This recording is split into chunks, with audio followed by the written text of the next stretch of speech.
Sounds like a good plan. So, hello, how are you? Very good. You want to tell us a little bit about you and what you do in Naperville and why you're running for mayor? Okay. How's that? That's great. I appreciate you inviting me. Thank you for coming. Thank you. Well, I've been a councilman for 6 years and found Naperville moving from California. My daughter was going to go in the second grade, and we had to find schools, of course, and Naperville is well known. It's one of the best well-known things about Naperville is the schools. Very good. So we did find Naperville and all the great things about it with the park districts and Riverwalk and downtown and beautiful North Central College, and it's just an excellent town. So I got involved in politics, was appointed to the Plan Commission, was elected in 2005. So I've been on the council for 6 years. So as far as running for mayor, we're at a different time, as all communities are, with the economy. And I think it takes a new leadership that has some business experience and vision. How long has the current mayor been there? Current mayor has been there, it'll be 16 years. Okay. Mr. Pradel was a policeman for 25 years and then ran for mayor. And he's done a good job. We've grown rapidly in the last 15 years, except for the last 2. We're now up to 147,000 people, and if you go back 15 years, it was about 110. Where does that rank Naperville as a city in Illinois? We're currently number 5, and probably will not grow much as far as the rankings because we're just kind of locked in. Other cities around us, Joliet and Aurora, will battle for number 2 and 3. That's from a population standpoint. You know, I guess I think of Naperville and I think of a very good area, a lot of business, a lot going on. So from an economic standpoint, you know, do they have rankings as far as like an economic standpoint in the size? Well, you have different rankings, but certainly it would be interesting to note that outside of Cook County in the city of Chicago, Naperville is right behind Schaumburg is number 2 for sales tax. So we have a significant business going on in the city. So other rankings, we have higher house value than most, and also household income. And you have 2 counties there, right? Is it basically split between DuPage and Will County? About 3/4 is in DuPage County. Okay. And that's a high tax real estate. That's the highest in the state, I believe, right? DuPage County for real estate taxes. It's the most expensive place to live, I believe. It probably is cumulative, yes. Okay. Although it's interesting, we like to brag about this in Naperville, that our property tax rate, we have benchmarked 10 cities around us, and there's only one other city that has a lower tax rate than Naperville. Oh, okay. So we also have the lowest sales tax rate if you accumulate all the different taxes. So what's the main revenue source for Naperville? That's where I was going. Property tax is about 25% of the revenue, and sales tax is now growing because property values have gone down. It's now greater than that. Business? 25%. Okay. So business makes up the rest? Business, and of course we get a portion of the income tax, state income tax. Okay. Yeah, when the we could have a whole show about that, couldn't we? Yeah, when the state decides they want to pay us. Yeah, one of the things I was asking a councilman before you had just walked out for a second was about the state of affairs of the states, but more important was Chicago, and how Cook County really does have an effect on suburbs like Naperville, and people don't really realize that in a way you got to kind of sit there as a councilman or elected official and go, there they go again over there. They're really screwing things up over in Cook County. I know everybody's really happy about Toni Peerwinkle.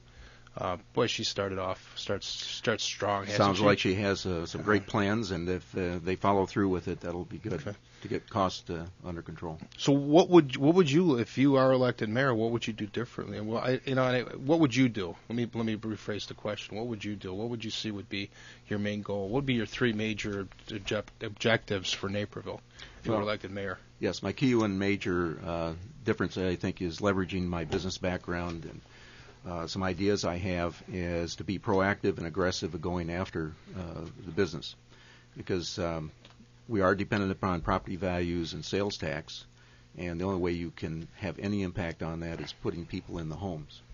That you create jobs, bring businesses to Naperville, new people, new jobs will create sales tax and increase the value of homes. So that's, I think, a major effort, because you don't want to wait until something happens, because we just can't do that. We can't sit around, because right now we can't continue to cut costs in the city in services. Have you done that so far? Over the last 2 years, we've eliminated either layoffs or eliminated positions of about 15% of our employees, and we've reduced our budget by $50 million. So we're very serious about that, but you can't keep cutting the employees or cutting services. You have to do something else, and that's why I focus on business, to create sales tax and improve the value of homes. Paul, you have a question? You live in DuPage County. I do. I guess the only question I would have probably comes out sounding negative, and that is, with the state of Illinois and their tax policy towards businesses and producers in general by raising the personal income tax, does that make it even more challenging for you to attract businesses to Naperville? Because you're sort of fighting Illinois as well as your collar communities. Yeah, we're fighting in the state of Illinois, not our competitors of the cities around us, which we do have very good cities that are also knocking on doors to attract business to their communities. This did not help. The sales tax and the corporate tax did not help at all. Now, if they would have cut some of the cost of government, it may help. I'm not saying that at some point you may not have an increase in income tax, but without the offset of reducing the cost of government, then we're just got more cost. And the other thing is, in Naperville, we have a lot of small businesses, and that's really going to impact them if they're like an LLC, because the corporate tax is going to pass through their personal income. You just made a good friend. I'll tell you right now, you just hit the buzzwords with Paul by saying that. The LLC and the small businesses. Yeah. Watch now. And the other thing you get into, which is a state issue, or two things. One is pension. The city of Naperville has one legislative priority, and that's to reform pensions. That's what we're focused on. We have lobbyists in Springfield, and many of us go down to Springfield, the councilman, to go down there to lobby to reform pension. We have our city manager who sits on a coalition of cities negotiating team with the unions and the state government to work out pension reform. So we're very serious about that. We're putting a lot of energy into it. The other one is the unemployment situation and workman's comp. Workman's comp can be 2 to 3 times what our neighbors are. And so, with the income tax increases, there's a lot of discussion between Wisconsin and Indiana, who's got the lowest tax. What is not discussed a lot about is the workers' comp. And this is a tough situation because this municipality has that issue too, if someone is injured. So there has to be reform in workers' comp as well. Oh, that's interesting. I've never heard anybody talk about that. It just my ears perked up. We've talked about unions. We've talked about pensions.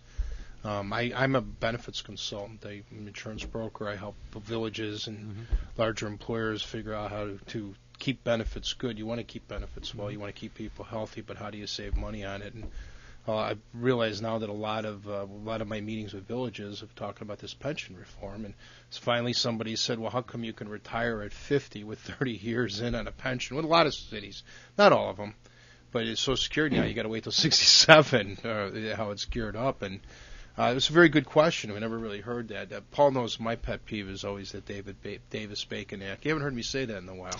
No, you haven't, but it made me want to have a BLT all of a sudden. Yeah. The Davis-Bacon Act is the unions, where the unions get the prevailing rate. Mm-hmm. So if I'm a 134 guy and I work for Paul's electrical contracting company, Paul makes a contribution. The union deals with the health and welfare. I've always wondered if a city or a state or a county is in a union, or the people are in a union, why do they go into a state pension? Why aren't they in the union pension? You live by the sword, you die by the sword. Why aren't you in that pension? And the only answer that I've ever gotten from an elected official is because we can't borrow the money.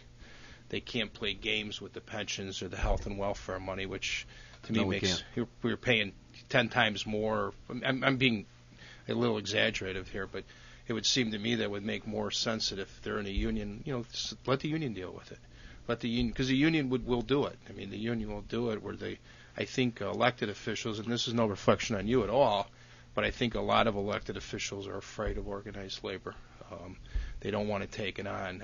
If Paul has a substantial company, if they were going to go union, it wouldn't be a sweetheart, kissy deal. It'd be an adversarial, off to Iowa. But it seems to me, and again, Councilman, I'm not taking a shot necessarily at you, but we've had a lot of state reps and state senators, my favorite one that Paul knows about, and they hug the unions. The unions come in and say, here's what we want to have, and boom, they just hug them, and it's a very cozy, lovey relationship, and that's why we're a lot of the reason that we're in the state. I would say, at least for the city of Naperville, I enjoy working with the unions. However, it's the state that has the mandate. We can't change the pension. You cannot. We cannot change the pension. It's state mandated for fire and police. Now, last year the IMRF was changed. Mm-hmm. Teachers unions were changed somewhat, and that's a good start. But unless we address the current pension problem, which is current employees, union employees, then we're still going to have an issue. There's some estimates that in Naperville, if we didn't change the current pensions, that by 2032 we would have to double the property tax just to pay for the pensions. Wow. And so huge. You can't provide services when you have to deal with that. So and you hear about the need for pension reform, and the response to that is just that, okay, these people they negotiated these pensions, they've got these pensions, so in order to give these people their money, Paul will have to work harder and be taxed more so that the money he earns can be given to someone who's not working now. And I understand that they negotiated it, but at some point you got to go, hey, this is a bad deal. You're 50 years old. You don't need 80% of your income. Well, it's a bad deal. We should not be penalized. I personally, or any other small business owner, should not be penalized because some legislator made a bad deal or they caved to a union. And I don't mean to take shots at union people because I'm all, police, fire, they put their lives on the line. They should be taken care of. But there are other ones, the guy who, sweeps the street. He doesn't need to retire at 50. I mean, he wouldn't be making that money something else. There's, there's skilled labor and then there's non-skilled labor. But, I mean, I don't know the exact answer to it, but the answer is not, hey, the people who are currently working, you're going to work and we're going to take more of your money to give it to someone else. And that's really what I see going on. And we have to find a balance there. I mean, I don't want to say you get no pension money, but you got to figure out a way to make it equitable for everyone. Can I just say one thing, and I'll let you talk, Councilman? It seemed, and I worked for the Chicago Park District for 11 years. I was a union. My father was a 134. He was an electrician. So I'm not anti-union either, but it seems that at one point you went to work for the city or you went to work for the state because you got a better level of benefits. You took a little bit less pay, but you got a better level of benefits. But it seems what's happened now is that on average, and I've seen statistics, 25 to 35% better comp across the board if you work for the public sector than you do for the private sector. And somehow it got lopsided. And I don't have an explanation other than I think it's because the politicians have empowered themselves down in Springfield. And I'm just going to shut up. I mean, that's the only comment that I have. I think that if you're in a union, you should get the same the compensation or the same perks as the people on the outside. And then I'll let you comment. Sure. It is a difficult situation. In Naperville, we have over 60% of our employees are union. And we have many unions, so it is. Are you talking about the city workers? City workers. Okay. Yeah, and almost half of our employees are in the fire and police, so that's important. They're public safety, very very important positions in public safety.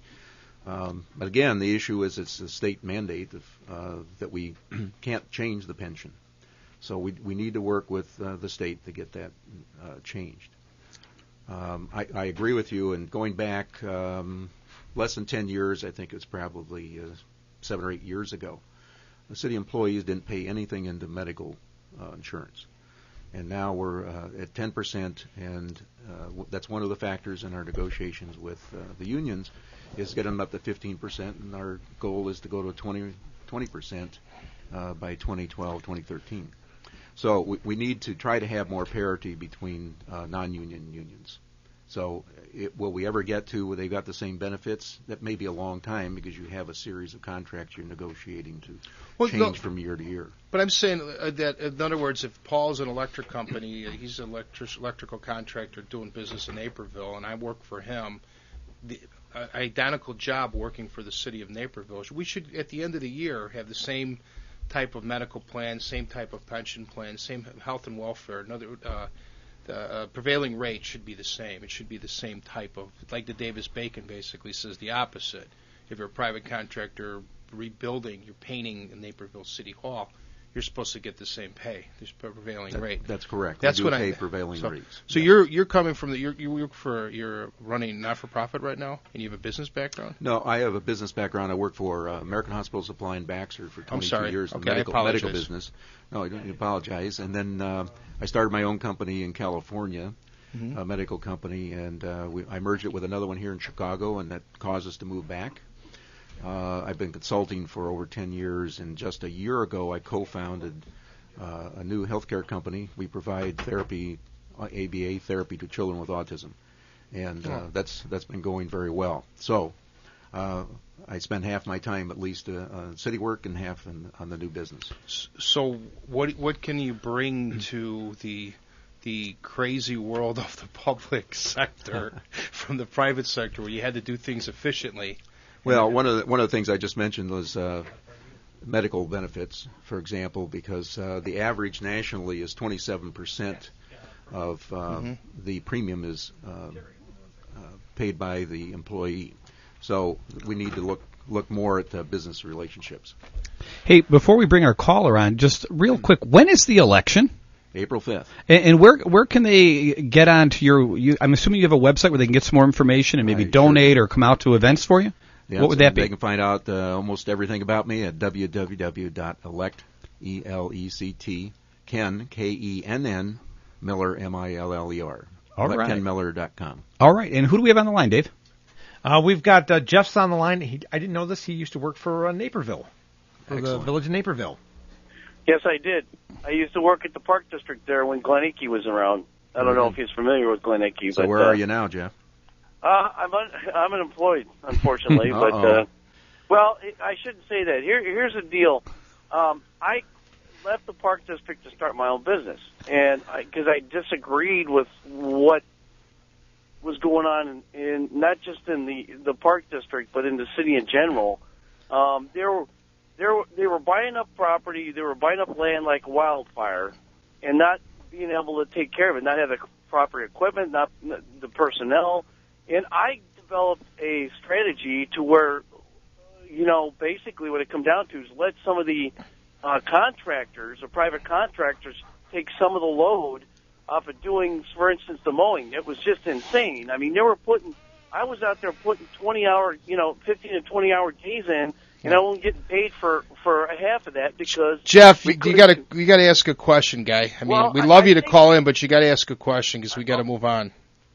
Okay, well, the question to me is there any way that you guys could do something like maybe rely more heavily on the private sector to like some of the roadside mowing and some of the Park District mowing and things that, because I know the overhead is just costly. All right, excellent question, Jeff. Kenn, what's your question, answer? And the Park District is a separate legal entity, so they have their own elected board, and so they have their own tax rate.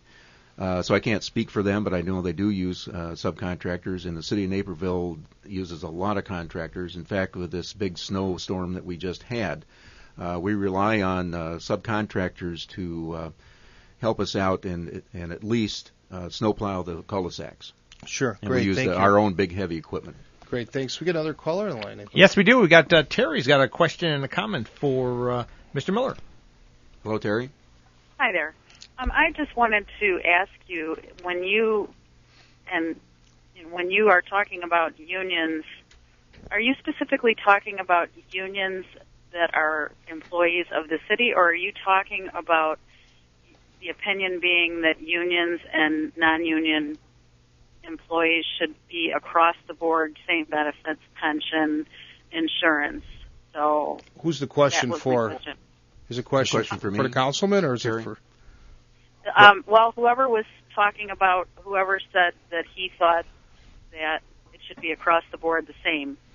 I think, this is Tim Elenz, and I think you're talking about what I said. I said if you're a 134 electrician and you're working for a private company in Naperville, and you're a 134 electrician working for the city of Naperville, you should get the same benefit package for the same job if you're the same journeyman, Class A, 134. Okay. I wasn't saying that everybody should get the same pay. I'm just saying that there shouldn't be... Well, actually, you were saying that was exactly what I wanted to know. And so my comment to you is, because I'm a union cement mason, which is a different union, but I'm very familiar with what 134 union members make.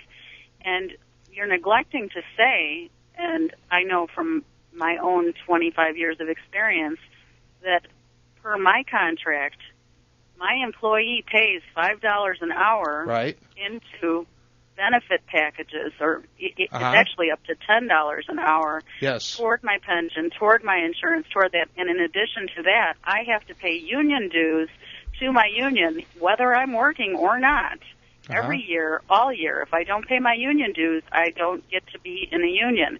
So as union members, we have a lot more expenses that go into those union programs. And so that being said, we should have a better pension. We should have better benefits than someone who is not paying all of those things into it. Terry, I think I was misunderstood. I'm saying is that everybody should be treated equally if you're in this. If it doesn't matter which union you're in. I just used 134. I'm saying that if you work on the outside or you work on the inside, the same bargaining unit should apply. And then I don't think that the city of Naperville should be stuck with a pension obligation. I think that they should make their contribution as a private contractor and let the union dish out the benefits accordingly. So I wasn't attacking the unions. I see what you're saying. I'm saying that they should be the same, is what I'm saying. Okay.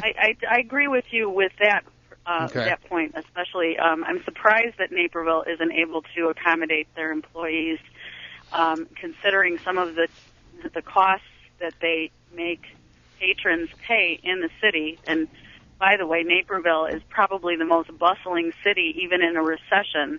So I don't know what they're doing with their money, but they might not be managing it as well as they should.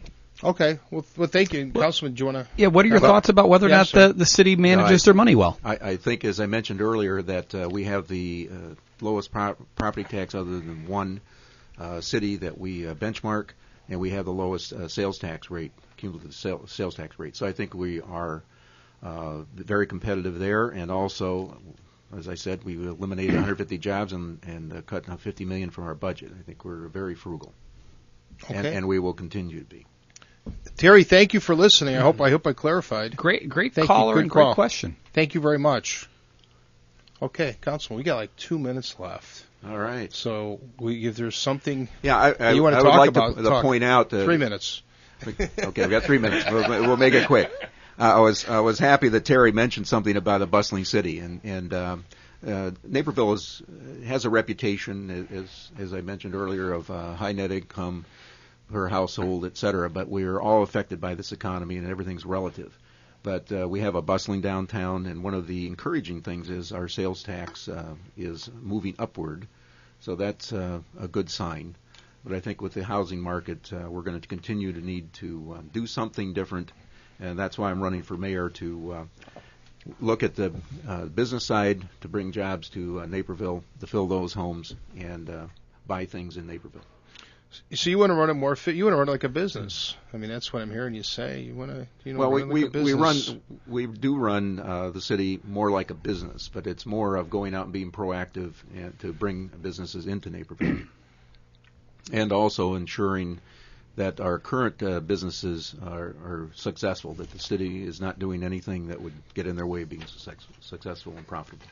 Yeah, and I know we again, and I'm not taking a shot at the current mayor at all, but I whenever I get asked to serve on a board or I'm asked to do something, I always say, what do you expect of me and how many terms you want me to serve? I think there comes to a point, not necessarily but the term limits, but I think you get stale in a job after a while. Well, it's interesting. The voters in November voted in 2 referendums that were on the ballot for Naperville. One was term limits to limit elected official, but into 3 terms. That's 12 years. Is that binding or non-binding? It's binding, okay. And it's prospective, so current council or mayor are not affected.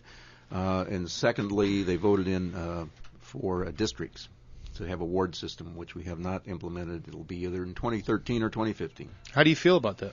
I'm not necessarily in favor of the districts. Hear that music? Yes. That means he's going to cut us off. I'm going to get cut off. So you want to announce your website one more time? www.electkenn with 2 N's Miller.com.